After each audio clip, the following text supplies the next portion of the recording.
Falai nas montanhas, falai nas campinas, falai nas cidades que Jesus irá voltar. Olá, irmãos e amigos, estamos juntos mais uma vez para o nosso café com Deus. Meu nome é Edivaldo José e hoje gostaria de compartilhar mais uma meditação baseada no livro de Atos, capítulo 17, a partir do verso 16 ao 34. Assim diz a palavra do Senhor. Enquanto esperava por eles em Atenas, Paulo ficou profundamente indignado ao ver que a cidade estava cheia de ídolos. Por isso discutia na sinagoga com os judeus e com gregos tementes a Deus, bem como na praça principal todos os dias, com aqueles que por ali se encontravam. Alguns filósofos epicureus e estoicos começaram a discutir com ele. Alguns perguntavam: O que está tentando dizer esse tagarela? Outros diziam: Parece que ele está anunciando deuses estrangeiros. Pois Paulo estava pregando as boas novas a respeito de Jesus e da ressurreição. Então o levaram a uma reunião do Areópago, onde lhe perguntaram: Podemos saber que novo ensino é esse que você está anunciando? Você está nos apresentando algumas ideias estranhas e queremos saber o que elas significam. Todos os atenienses e estrangeiros que ali viviam não se preocupavam com outra coisa senão falar ou ouvir as últimas novidades. Então Paulo levantou-se na reunião do Areópago e disse: Atenienses, vejo que em todos os aspectos vocês são muito religiosos, pois, andando pela cidade, observei cuidadosamente seus objetos de culto e encontrei até um altar com esta inscrição: Ao Deus desconhecido. Ora, o que vocês adoram, apesar de não conhecerem, eu lhes anuncio. O Deus que fez o mundo e tudo o que nele há é o Senhor dos céus e da terra, e não habita em santuários feitos por mãos humanas. Ele não é servido por mãos de homens, como se necessitasse de algo, porque ele mesmo dá a todos a vida, o fôlego e as demais coisas. De um só fez todos os povos, para que povoassem toda a terra, tendo determinado os tempos anteriormente estabelecidos e os lugares exatos em que deveriam habitar. Deus fez isso para que os homens o buscassem e, talvez tateando, pudessem encontrá-lo, embora não esteja longe de cada um de nós. Pois nele vivemos, nos movemos e existimos. Como disseram alguns dos poetas de vocês, também somos descendência dele. Assim, visto que somos descendência de Deus, não devemos pensar que a divindade é semelhante a uma escultura de ouro, prata ou pedra, feita pela arte e imaginação do homem. No passado, Deus não levou em conta essa ignorância, mas agora ordena que todos, em todo lugar, se arrependam, pois estabeleceu um dia em que há de julgar o mundo com justiça, por meio do homem que designou, e deu provas disso a todos, ressuscitando-o dentre os mortos. Quando ouviram sobre a ressurreição dos mortos, alguns deles zombaram e outros disseram: A esse respeito, nós o ouviremos outra vez. Com isso, Paulo retirou-se do meio deles. Alguns homens juntaram-se a ele e creram. Entre eles estava Dionísio, membro do Areópago, e também uma mulher chamada Dâmaris, e outros com eles. Indignação contra o erro é algo legítimo, mas não foi controlado pela indignação ou ira. Podemos ficar indignados, podemos ficar irados e vamos ficar, Mas sermos controlados pela indignação ou ira é uma responsabilidade que temos. Pelo contrário, Paulo voltou-se para a necessidade espiritual daquelas pessoas e viu no erro deles, ou na idolatria, uma oportunidade para falar do verdadeiro Deus. Eles eram pessoas religiosas, assim como qualquer ser humano. A idolatria é tudo aquilo que toma o lugar do verdadeiro Deus. Tudo aquilo que rouba a nossa atenção dele. Pode ser uma imagem, mas pode ser a sensualidade, o desejo, o apego às coisas. Pode ser um carro, uma conta no banco, emprego, faculdade, família, pais, filhos ou até mesmo religião e suas tradições humanas. A pregação do Evangelho é sempre a mensagem mais importante e o equilíbrio é o resultado do Evangelho na vida do discípulo. Não temos como justificar nossas ações por conta da nossa indignação ou ira. O discípulo deve ser alguém equilibrado.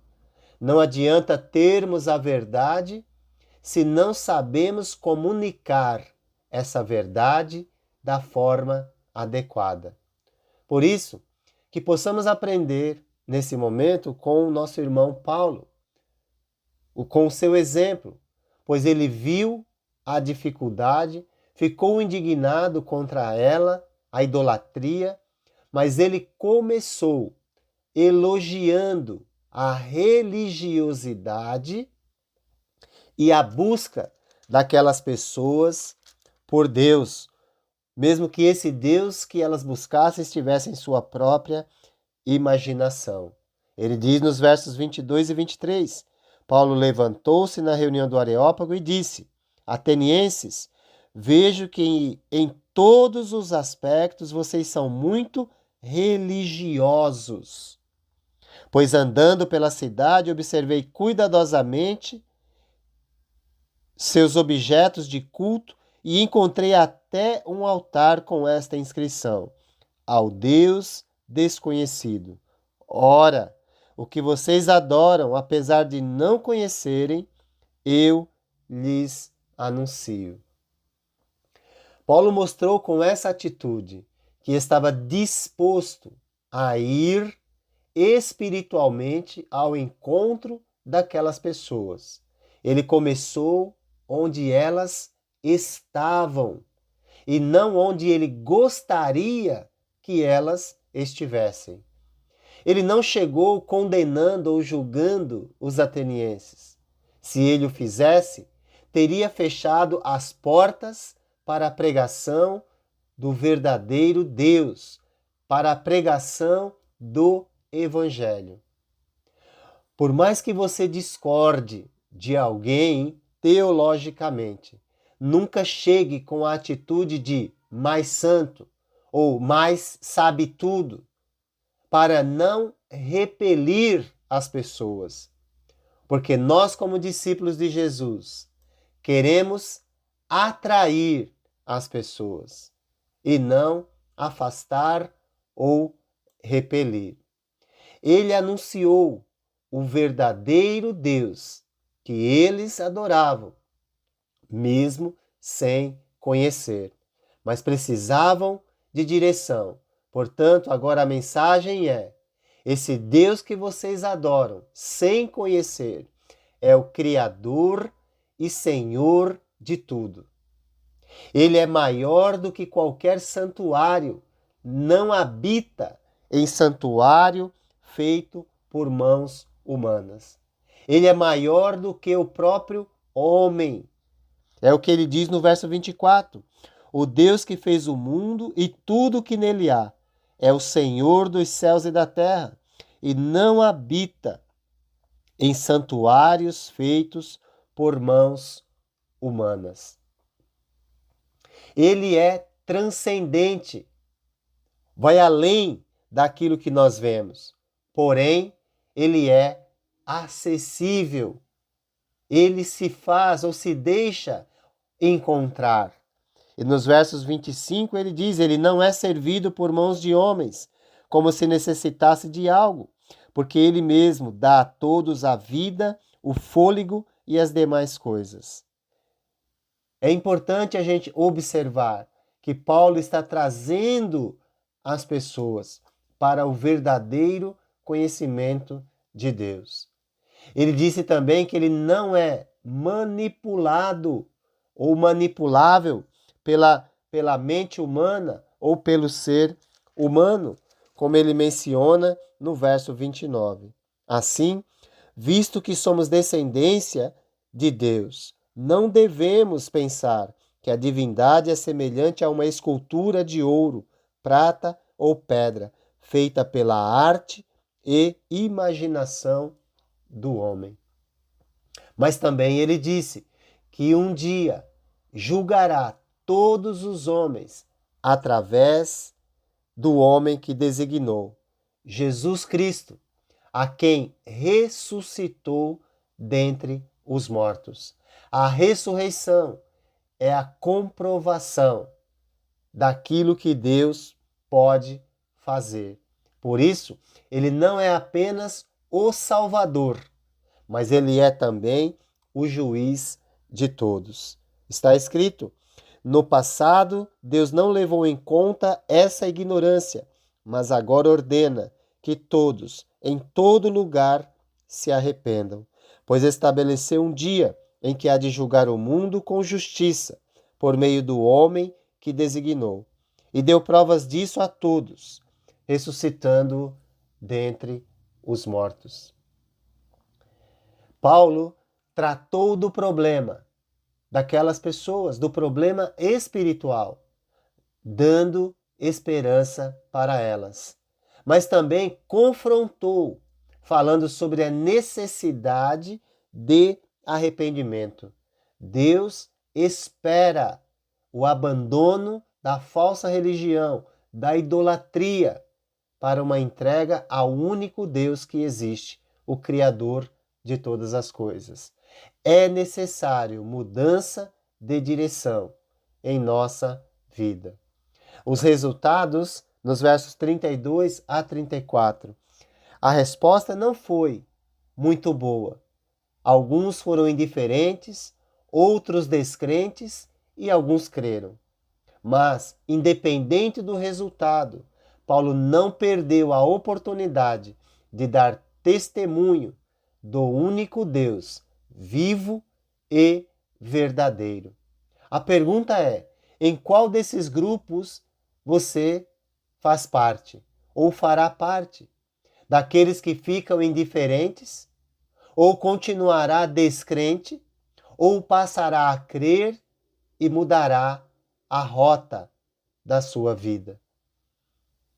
Em nossa vida cristã, nós precisamos aproveitar as oportunidades para dar testemunho de Deus de modo equilibrado. Como Paulo, podemos e devemos ficar indignados com o pecado, idolatria e tudo aquilo que é contrário à vontade de Deus. Mas não temos o direito de maltratar pessoas simplesmente porque não concordamos com elas. Isso é incoerente com a fé que pregamos em Jesus. Que possamos pedir a Deus equilíbrio para que possamos aproveitar as oportunidades para dar testemunho de quem Ele é. Se as pessoas puderem ver que esse Deus glorioso faz diferença em nossa vida, certamente alguns crerão e caminharão junto conosco para a eternidade. Que Deus te abençoe e te guarde. Justiça, eterna paz, garante o Mestre Salvador.